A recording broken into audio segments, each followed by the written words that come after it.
Baik, Assalamualaikum warahmatullahi wabarakatuh. Kami dari kelompok 5 hari ini akan memainkan peran dalam rapat guru dan komite. Sebelumnya karakternya ada saya Milda sebagai kepala sekolah. Saya Sarifah sebagai guru besar. Saya Ibu Syamika sebagai wali kelas. Saya Laila sebagai kesiswaan. Saya Nesa sebagai guru komite sekaligus wali murid korban. Saya Rita sebagai guru fisika. Saya Dinda sebagai guru BK. Saya Naura sebagai guru matematika kelas 11. Dan saya Jela sebagai guru yang bersangkutan. Jadi untuk kasusnya sendiri itu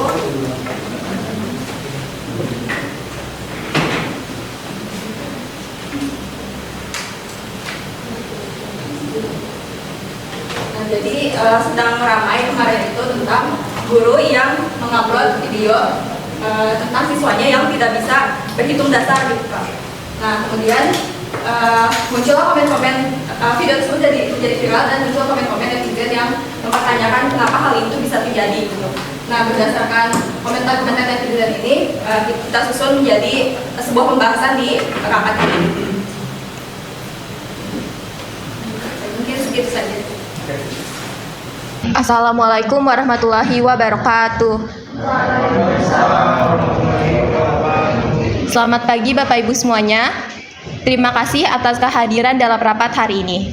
Semoga kita semua dalam keadaan sehat walafiat. Pada kesempatan hari ini, rapat akan membahas mengenai dua tujuan utama. Yang pertama mengenai evaluasi kemampuan numerasi dasar peserta didik dan juga tindak lanjut dari kasus penyebaran video siswa yang disebarkan oleh guru di media sosial. Saya berharap diskusi ini dapat menghasilkan solusi yang bijak, juga berorientasi pada pembinaan, serta tetap menjaga nama baik siswa maupun sekolah. Namun seperti saya lihat di sini dari perwakilan ibu komite dan beberapa orang tua siswa sepertinya belum hadir. Apakah rapat akan tetap kita lanjutkan? Baik, kalau seperti itu saya persilakan kepada Ibu Milda selaku kepala sekolah untuk membimbing jalannya rapat. Baik, terima kasih Bu Laila. Assalamualaikum warahmatullahi wabarakatuh. Selamat pagi Bapak Ibu, terima kasih atas kehadirannya pada rapat hari ini. Semoga kita semua dalam keadaan sehat walafiat. Seperti biasa, rapat ini kita akan adakan sebagai bagian dari evaluasi rutin terkait kegiatan pembelajaran dan kondisi peserta didik di sekolah. Ya, iya mangga Ibu, betul silakan. Iya Ibu silakan duduk ya, boleh langsung duduk aja Bu, silakan ya.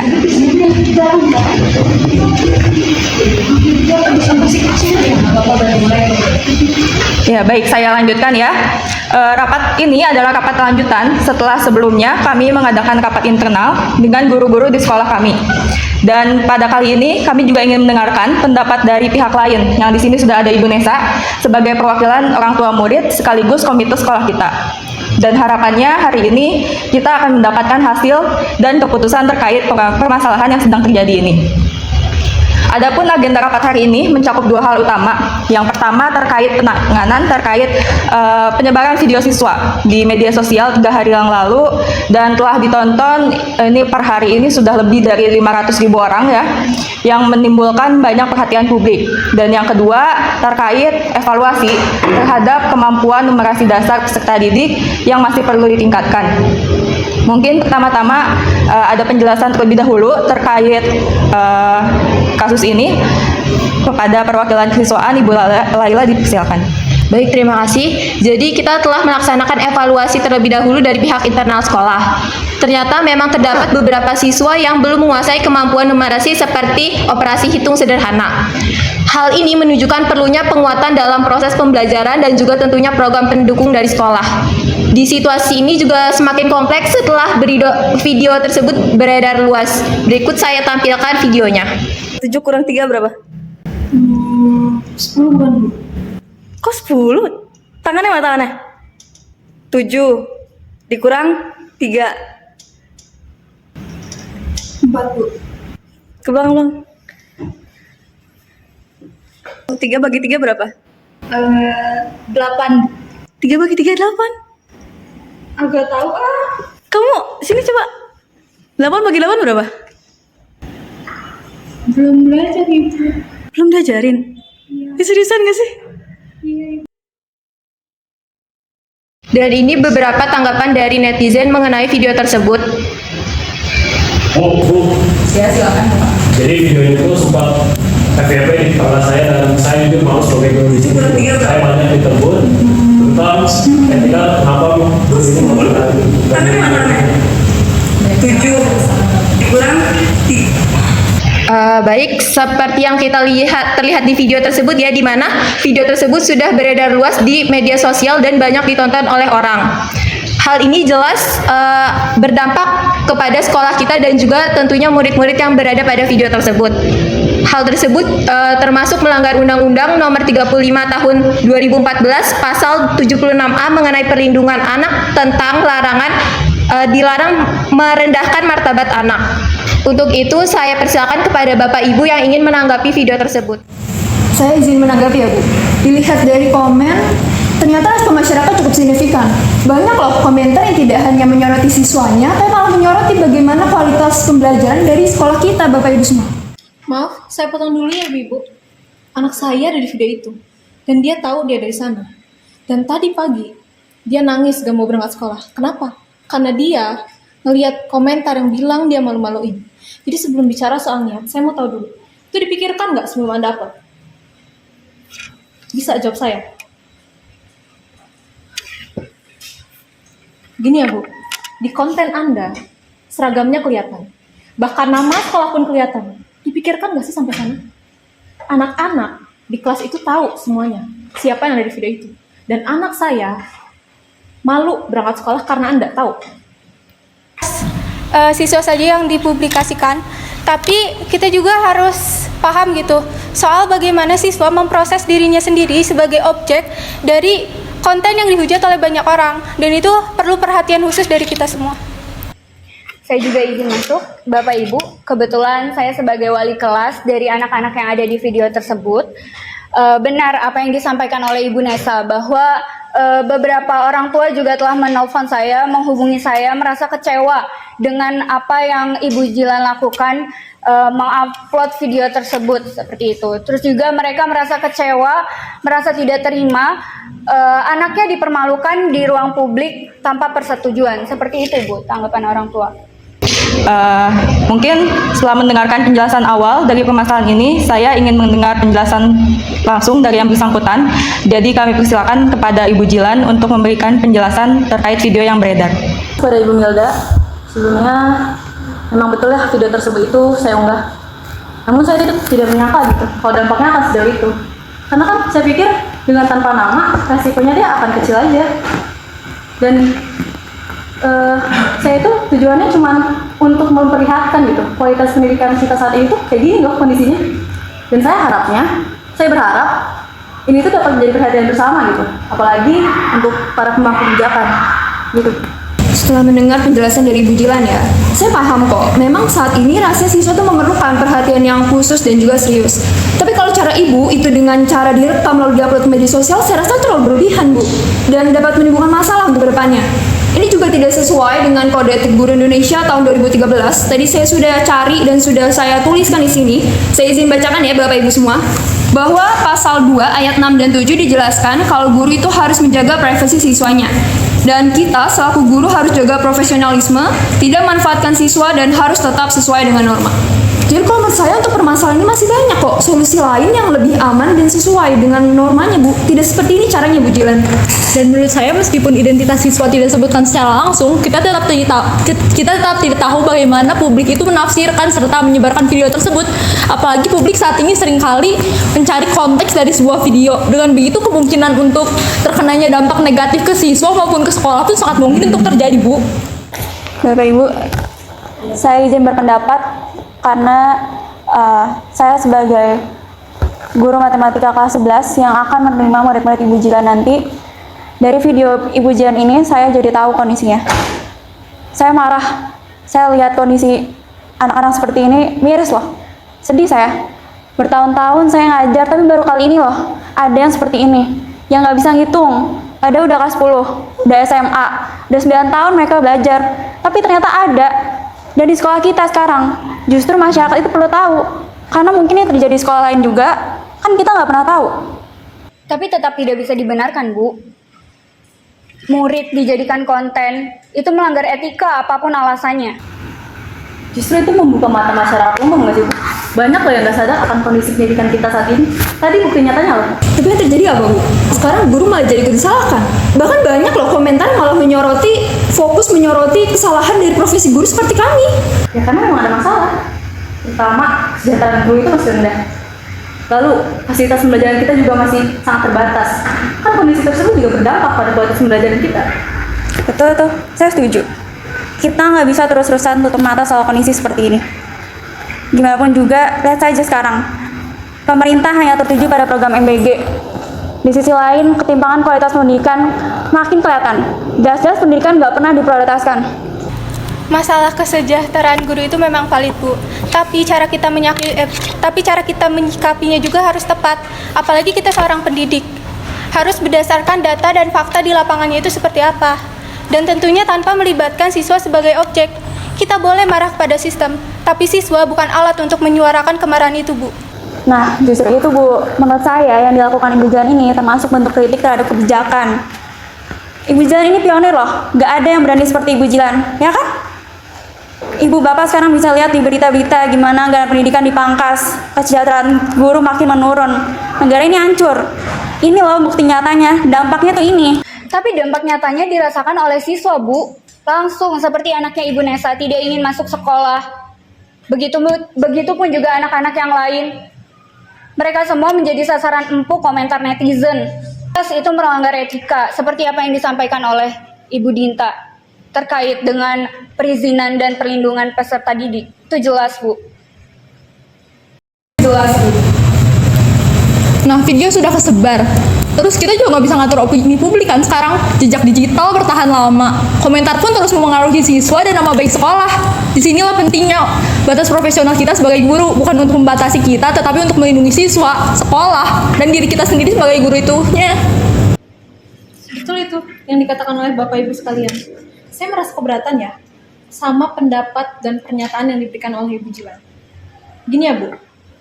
Saya di sini mewakilkan tidak hanya oleh satu siswa, tapi seluruh siswa di sekolah ini demi keamanan bersama.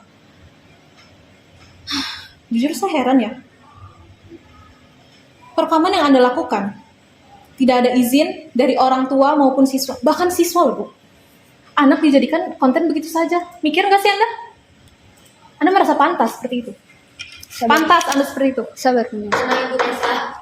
Jujur saya merasa kecewa ya, Bu, ada guru seperti ini di sekolah ini. Iya, saya paham betul Ibu perasaan Ibu. Tapi di sini kita perlu melihat dari sisi psikologi siswa. Untuk itu apakah Ibu tidak bisa memberikan masukan? Mungkin dari dampak psikologis yang menimpa siswa ini bisa panjang ya, Bu. Karena bisa kita tahu ini bukan hal yang bisa kita sepelekan, Bapak Ibu semua. Siswa yang merasa dipermalukan di ruang publik itu cenderung menarik diri bahkan dari proses belajar itu sendiri.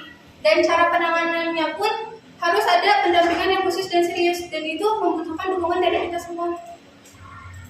Tuh kan, Bapak Ibu semua dengar kan? Benar kan, Bu?